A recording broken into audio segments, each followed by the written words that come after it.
Hello and welcome to the No One Asked You podcast. This series I am once again joined by my wonderful co-host, Matt Darn Kitay.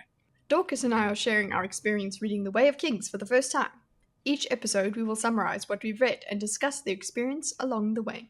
This is Storming the Archives, The Way of Kings, and today we discuss Chapter 54! Chapter 54! Chapter 54, Gibletish. Dalinar sits in attendance at the king's feast. He notes that Wit is not customarily insulting guests. Yasna has not yet responded to Dalinar's message. As he worries that he might have offended Navani, a hooded man sits next to Dalinar. Dalinar is surprised to see that it's Wit, sitting silently, hawkishly observing the feast. Wit speaks cryptically about the world changing, about those who care, and those who take advantage of those who care. Dalinar does not understand Wit's meaning. Wit asks Dalinar if he's ever heard of the word Adonalsium. When Dalinar replies in the negative, Wit plays it off as a meaningless word, gibberish. Wit wonders if a man could be pulled apart bit by bit, put back together, then remain the same person. Wit intends to leave. He abandoned his name long ago, but can go by Wit or Hoyd. Wit cautions Dalinar that life becomes dangerous, and it's all centered around Dalinar, and that Sadeas intends to make an announcement that night. Dalinar sends for Adolin, who invites several loyal guards to the king's table in preparation for the worst. He tries to take his mind off Sadeas by mingling with High Prince Hatham, a diplomat named Aunach, and an Ardent. They are discussing a conflict. They discuss the nature of war, and whether or not all war is economic or religious in nature, and the difference between excuses and justifications. They discuss Sesamalek's Dar, allegedly one of the Dawn cities. Dalinar asks about Feverstone Keep, though none of the party has heard of it. Dalinar states his devotary is the Order of Telenolot. The Ardent insults Aunach, who leaves. Hatham follows. The Ardent reveals that Hatham instructed him to insult Aunach as a ploy to speed along the process of Hatham's negotiations with the diplomat. He ominously extends their goodwill to him. Once the loyal guards are in place, Dalinar decides to be proactive. He approaches Sadeas and the king, demanding the results of the investigation.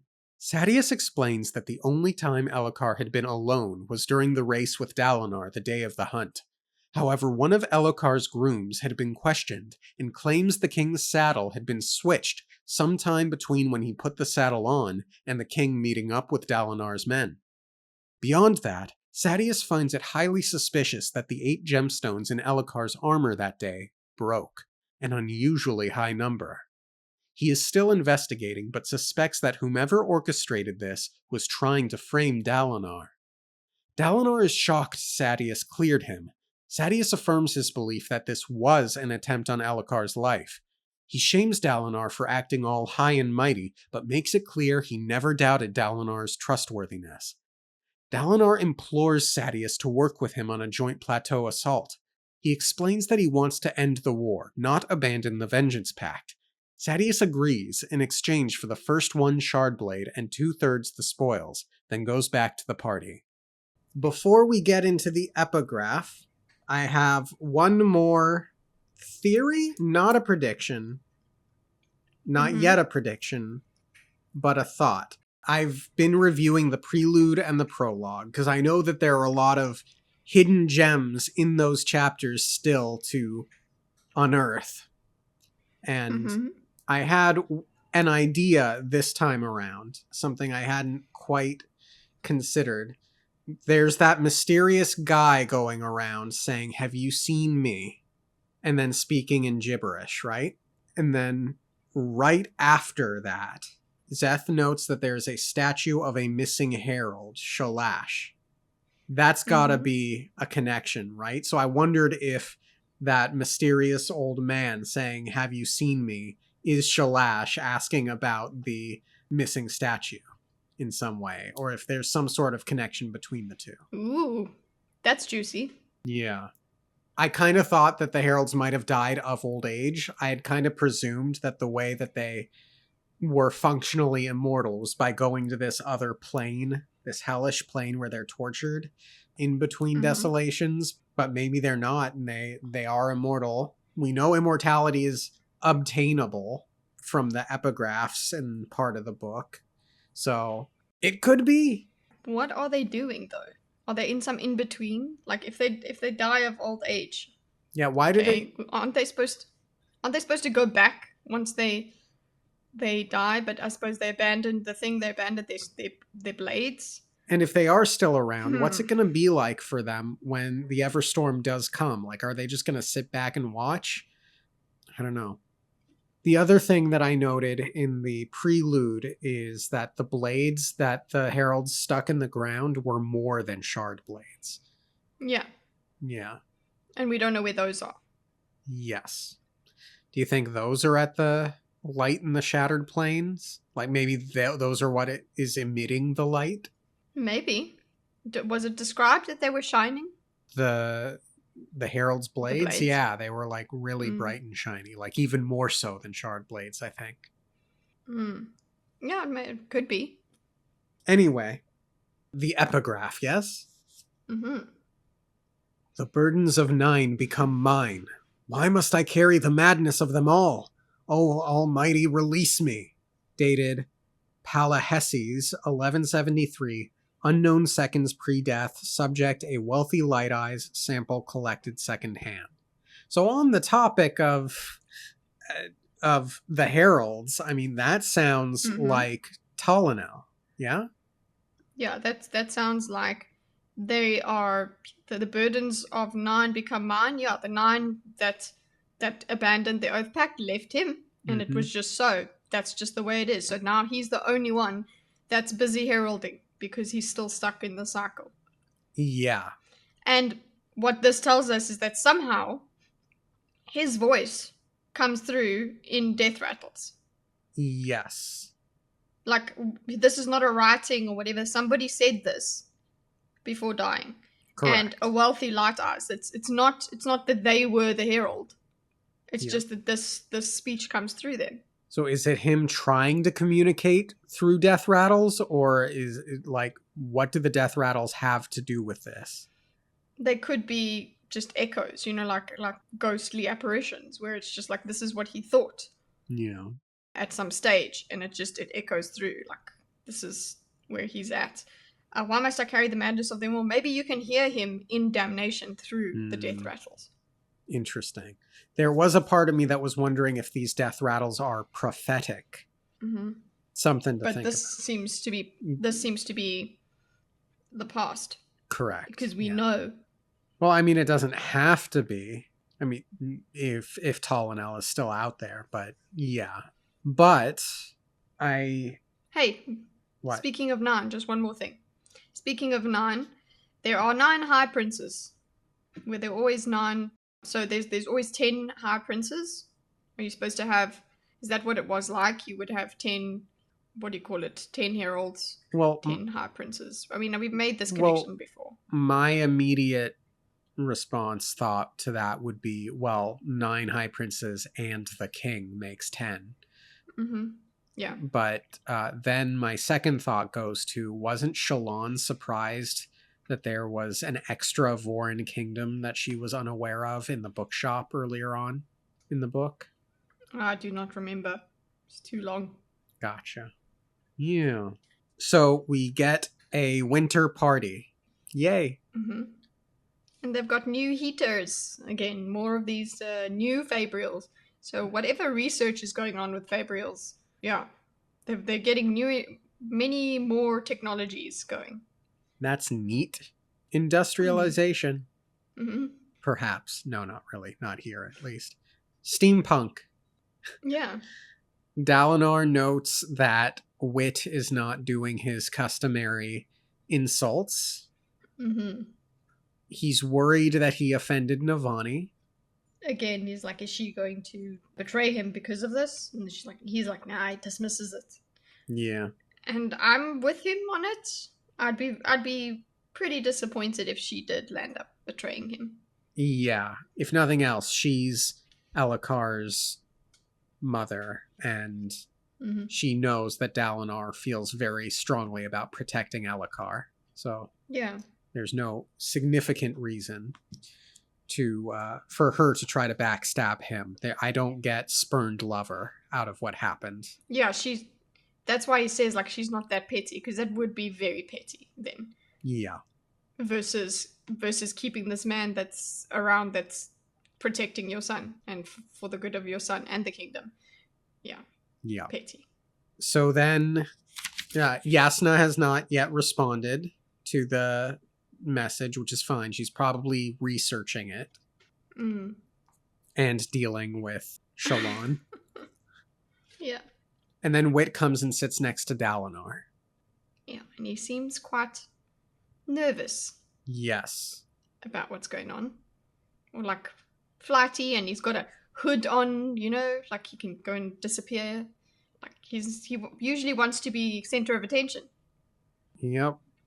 And Dalinar thinks, and it's funny that he thinks maybe his joke here is that he's just trying to make me uncomfortable. Like that's the bit. He's just going to sit there. Yeah. But no, Wit has come to essentially say goodbye to him. He looks very serious, like he's got a lot on his mind. And he speaks very cryptically. Adonalsium. Yeah. So the first thing is he talks about people who are essentially good people who care. And then the people who take advantage of those who care. The nature of that relationship, yeah? Mm-hmm. And those who care hope that those who don't care actually do. Yeah. Talks about the world shifting. The world is changing. Do you think that he senses the Everstorm coming? He knows something, yeah. Something's up, and I think he's on his way out. But also, he is also probably, I feel like he's being chased. Yeah. By something, personally. So he needs to get up out of here.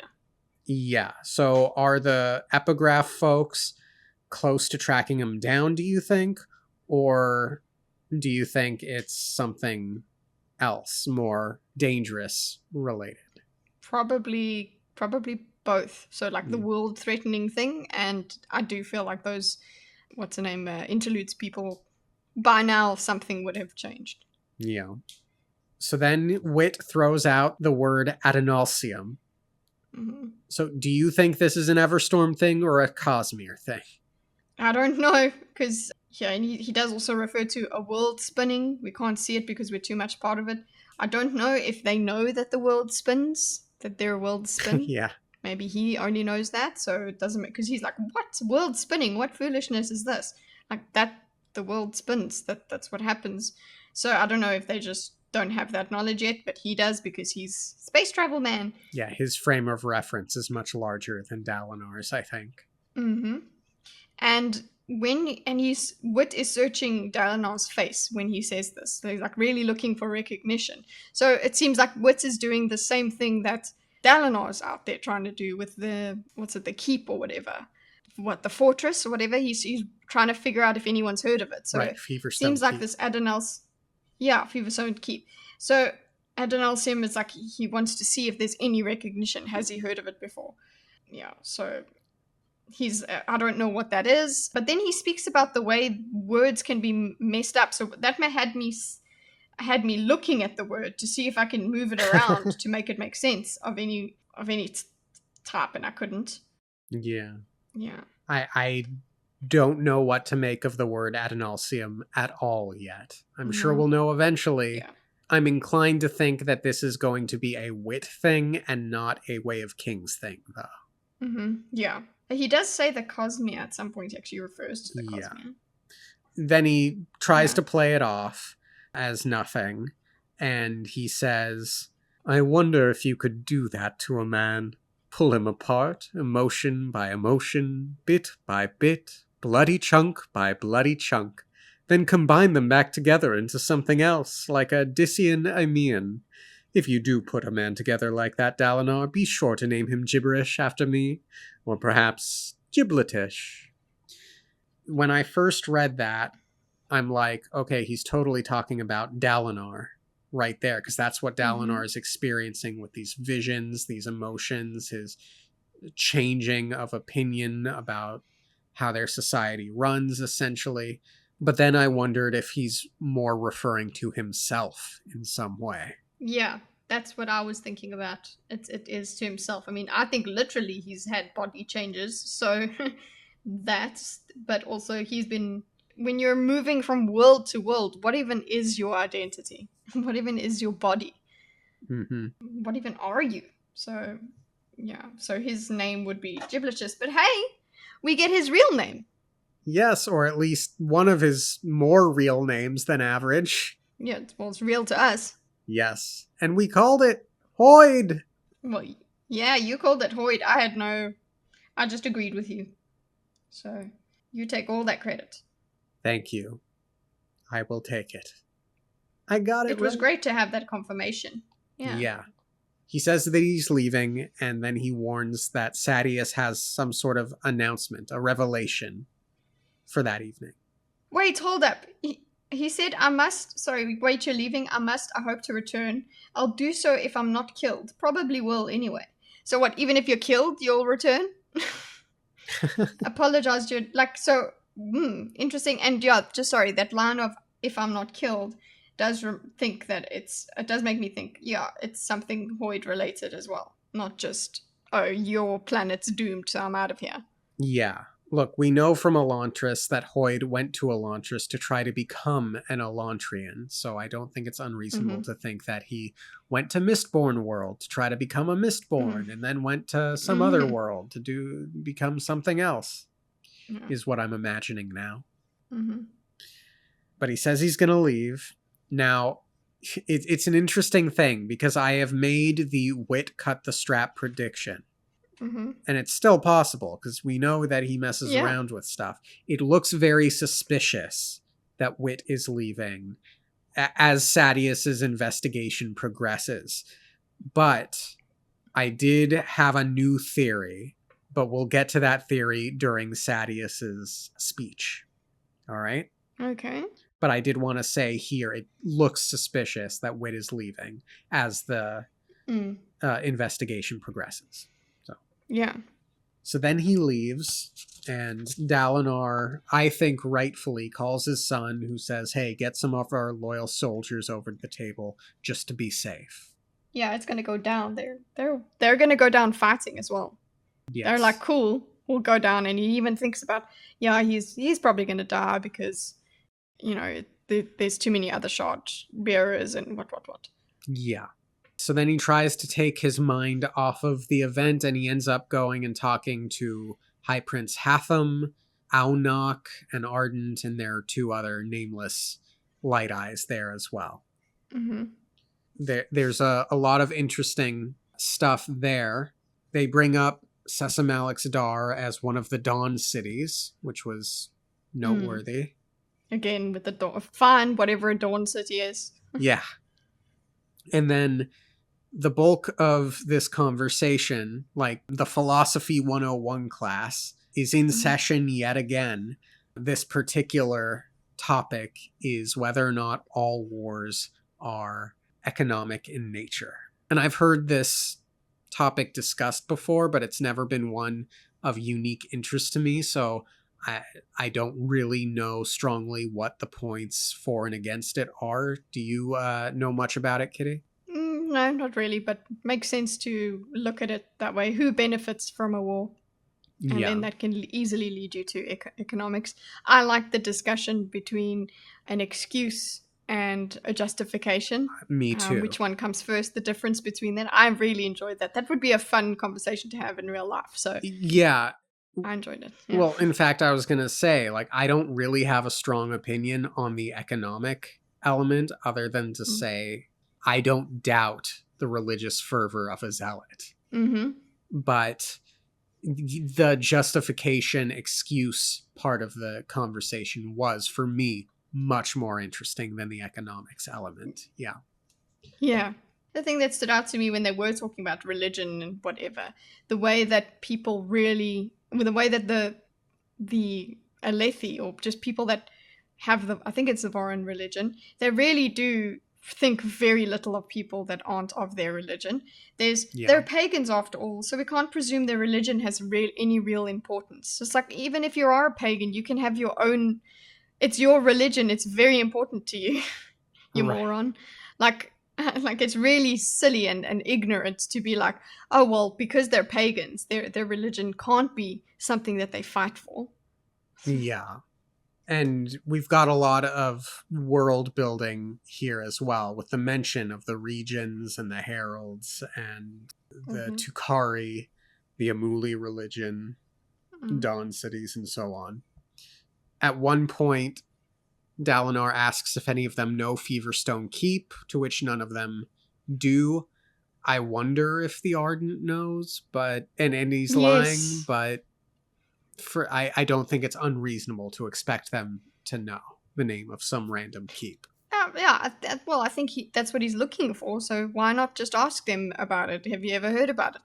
And yeah, I don't know if this ardent has now been signaled that Dalinar is doing something strange or involving himself in something strange by asking about this Feverstone Keep.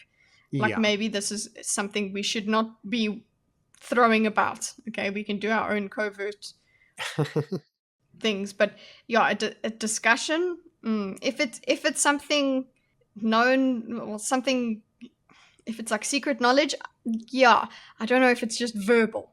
I don't know. Yeah. Like, yeah, it's risky to walk around and say, "Hey, you've heard of Feverstone Keep?" But he's doing exactly the same thing as what Wit did in the beginning when Wit used that word. It's like, do you recognize it? Okay. Yeah. And Dalinar basically says he doesn't care about the justification. War is war. It all ends the same type of a thing, which seems to be a very unalethi POV, and everyone kind of stares at him. And someone tries to change the conversation at some point, and it comes out that Dalinar is a part of the Order of Tollanel. Yeah? Yeah. And that's a big, big, big thing. One, because it seems Talonel is the guy that was left behind, that he's the one that died and went back to that place. He's the one that we think is speaking in this very chapter's death rattle. Mm-hmm. And I suspect that Dalinar will suffer a similar fate. I think Dalinar might die. That would be a horrible tragedy, but very powerful to happen in the story.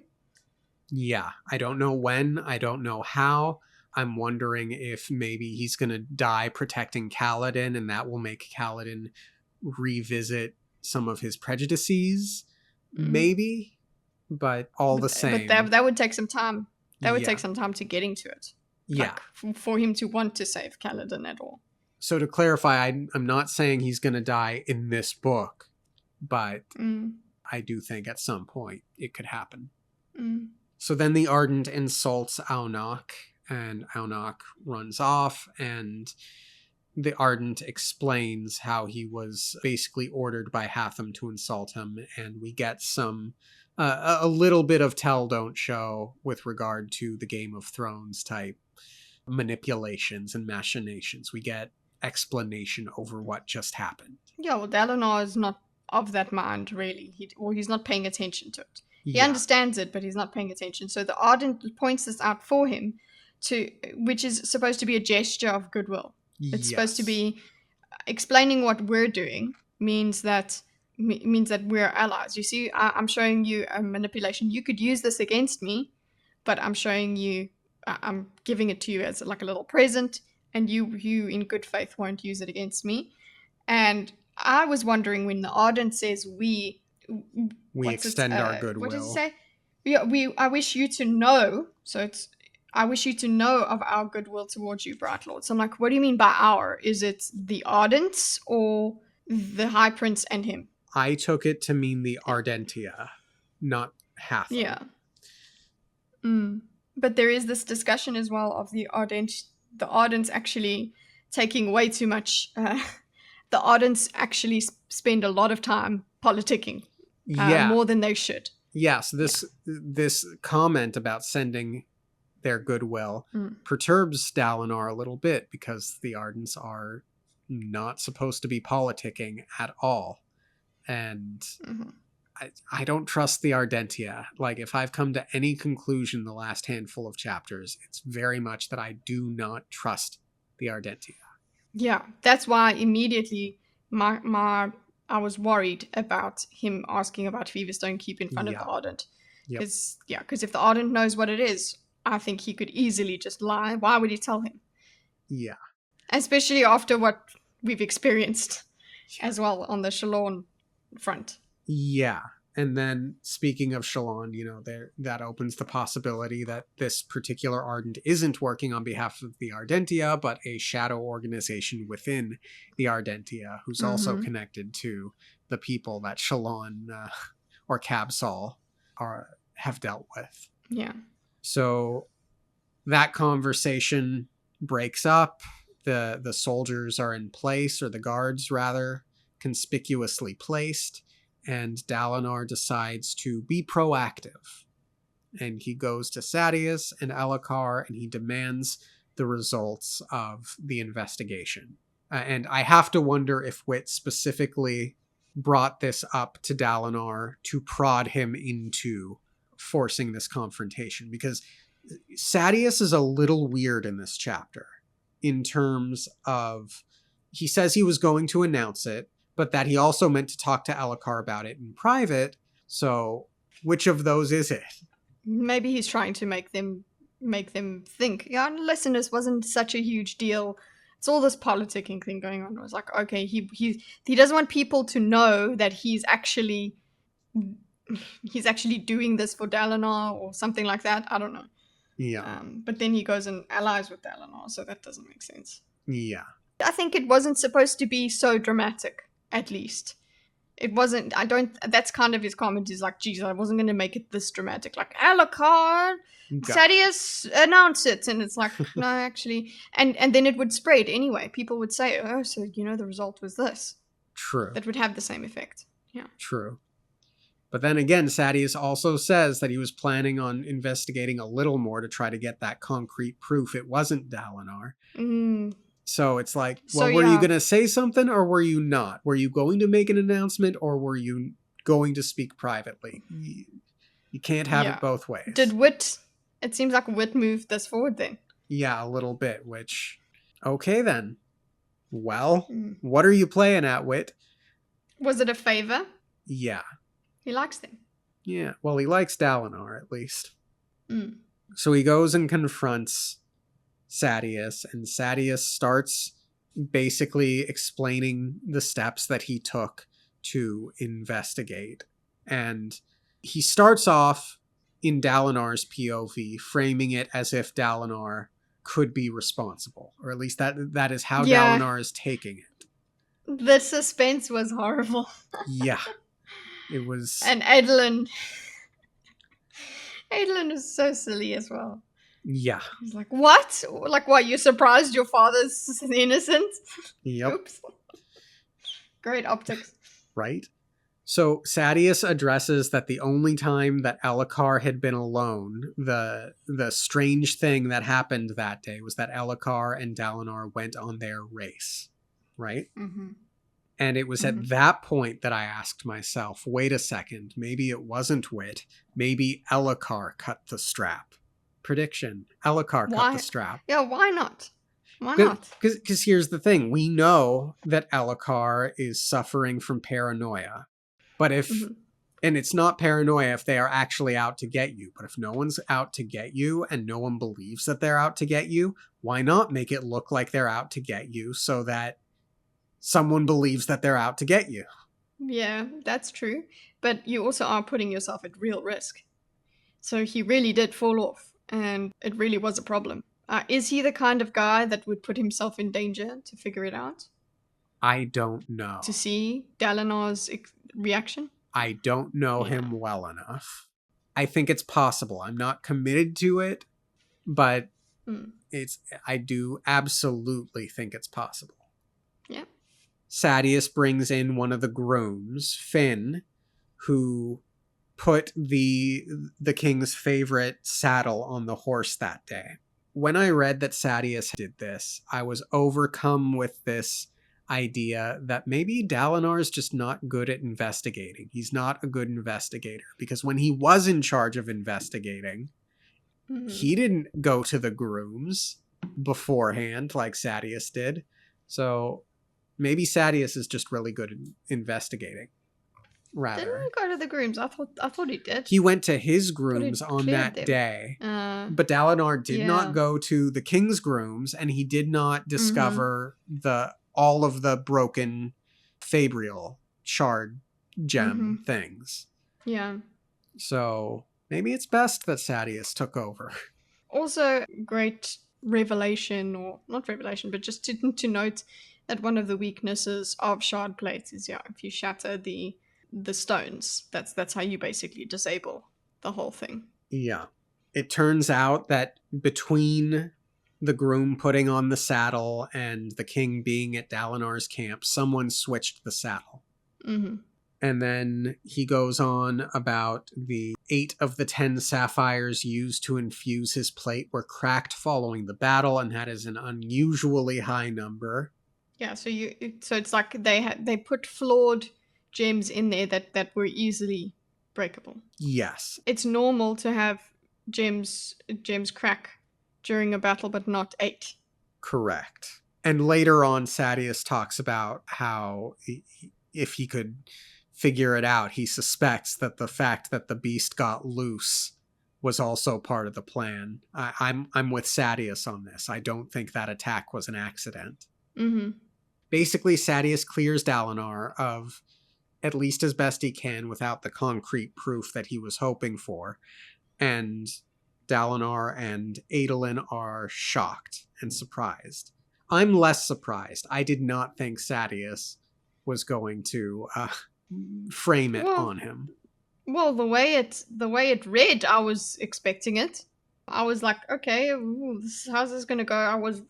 It could have gone either way for me. And then it's just like, there is now a confirmation that, it was good for him to trust Sadeas. Because now we get what we wanted all along.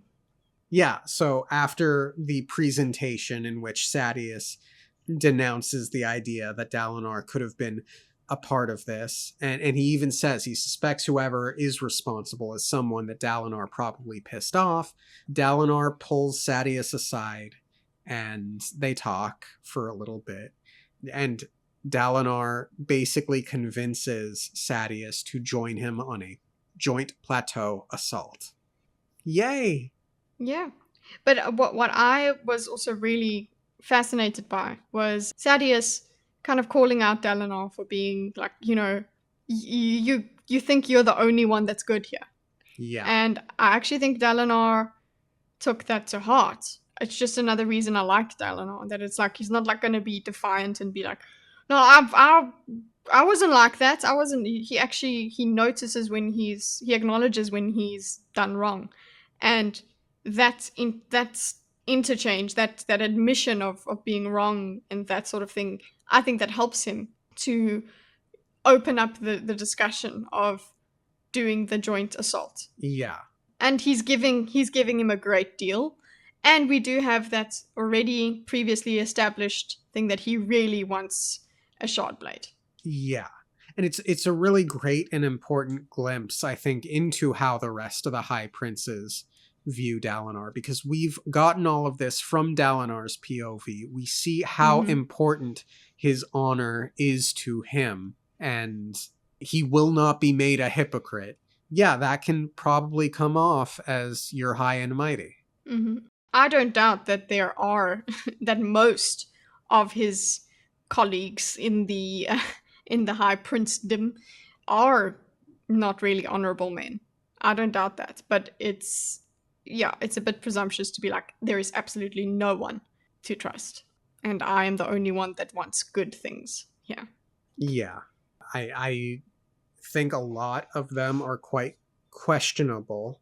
But as you said in one of the flashback chapters, Amaram is a very nuanced character. What he did was clearly not okay, but there was some part of him that clearly felt bad about it, or he wouldn't have spared Kaladin and said sorry to him at the very least. It's still not good, but as Sadeas called it, a shriveled conscience. Yeah, I want to learn more about Sadius. A Sadius POV would be great. Yeah, very much so. I want to know. Let me ask you this question. Dalinar knows how Sadius treats his bridgemen. Mm-hmm.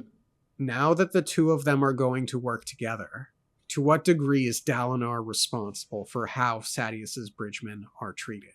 It's certainly being complicit because you're not changing it, and you're still using one of the motives for why this should work is, oh, well, your bridge crews are faster than mine. So maybe he would have, he's just letting that fly because we still get better results in the war. So he is complicit in making that happen. He's taking advantage of it as well. That's exactly it. He's taking advantage of it. Mm-hmm. He's benefiting from it at the very least. So yeah, mm-hmm. I do think he is in a small way complicit now. Mm. Yeah. So we're gonna get it. I think Dalinar's explanation and his offer, and why it should happen, and Sadius's acceptance of it, of just trying it. Mm-hmm. I think it makes sense. I was wondering, okay, would Sadius really mind being associated with Dalinar like this? They're supposed to be enemies or rivals, but actually, when Dalinar acknowledges, no, it's not about retreating anymore, because that was what Sadius was upset. Yes. Yeah. I think Sadius is like, yeah, that's good. I'm with you for that. So that was another thing that makes Sadius want to do it as well. Yeah. Is, okay, fine, this we'll finally change this. So maybe there is something in Sadius, like, can we just finish this up? This is not just sitting and enriching him anymore. Yeah. Agreed. There is a bit of nostalgia in Sadius. He wants the Blackthorn back. So, mm-hmm. if this is going to help, yeah. Excellent chapter, yeah? Yep. Oh, there was one thing I noticed. There is no talk about the assassin in white going around killing people. No talk of him having come back. Yeah, well, we haven't found... Yeah, I don't think that the news has reached them yet. Even though we do have these Fabrials that can write across distances, we just haven't had them... I don't think they know about it yet. Gotcha. Because I feel like that would be extreme paranoia to Elhokar, among other things. So, yeah. But why? Yeah, exactly. And like we already had the whole count, like in the previous Dalinar chapter, the whole counting of the shard blades that are there and all of that. There was in that nation, there was acknowledgement of that without thinking about, oh shit, yeah, something's gone on there. He didn't think about that. And now we had this discussion about a conflict somewhere, and they would definitely have brought that up if they knew. That's what I think. Yeah. Anything else to say on the chapter, Kitty? Nope. Well, thank you all for tuning in. Have a great rest of your week. Thanks for joining, Kitty. Thanks for having me. Like the video. If you like. And we'll see you next time. Okay, thanks, bye. Okay, thanks, bye.